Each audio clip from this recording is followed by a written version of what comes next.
سر، کیا اسلام آج کے نوجوانوں کو اپنا مستقبل سنوارنے اور اپنا کیریئر بنانے سے روکتا ہے؟ اگر نہیں روکتا تو ہمارے معاشرے میں کیوں ایسا امپریشن ہے؟ بسم اللہ الرحمن الرحیم۔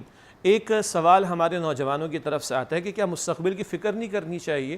کیا اچھے خواب نہیں دیکھنے چاہیے اور ان خوابوں کی تکمیل کی کوشش نہیں کرنی چاہیے؟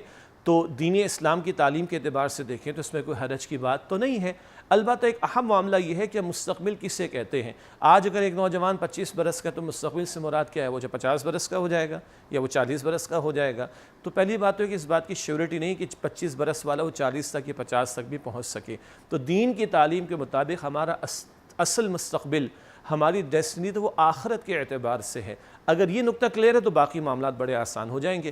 آخرت کو سامنے رکھیں اور دنیا کو گزارنے کی کوشش کریں۔ تو بدلتے حالات کے اندر اونچ نیچ بھی اگر کبھی ہو جائے گی تو اگر وہ ڈیسٹینیشن کلیئر ہوگا تو ہمیں مشکلات اور مسائل اگر پیش بھی آئے تو ان سے آزما ہونا، ان کو برداشت کرنا ہمارے لیے آسان ہوگا۔ اس نقطے کے بعد آج ہم اپنے مستقبل کی فکر کریں، چاہے وہ نوجوان لڑکا ہو، نوجوان لڑکی ہو، کوئی حرج کی بات نہیں، لیکن یہ دیکھ لیا جائے ہماری پرائمریلی رسپانسبلٹی کیا ہے۔ ہم امتی ہیں نبی اکرم صلی اللہ علیہ وسلم کی اور ہمیں آخرت کی فکر کرنی ہے۔ اس کو سامنے رکھتے ہوئے ہم اپنے مستقبل کی پلاننگ کریں، خاص طور پر لڑکیوں کے حوالے سے کہ ان کے ذمے بہت بڑا کام گھروں کو سنبھالنے کا ہے۔ کل ایک ماں کی حیثیت میں، ایک بیوی کی حیثیت میں آج ہمارے سوسائٹی کے اندر کوئی ایسا انسٹیٹیوشن نظر نہیں آتا جو ایسی سرٹیفیکیشن کرتا ہو کسی کورس کے بعد کہ ایک لڑکی کو ماں کیسی بننا ہے اور ایک لڑکی کو بیوی کیسی بننا ہے۔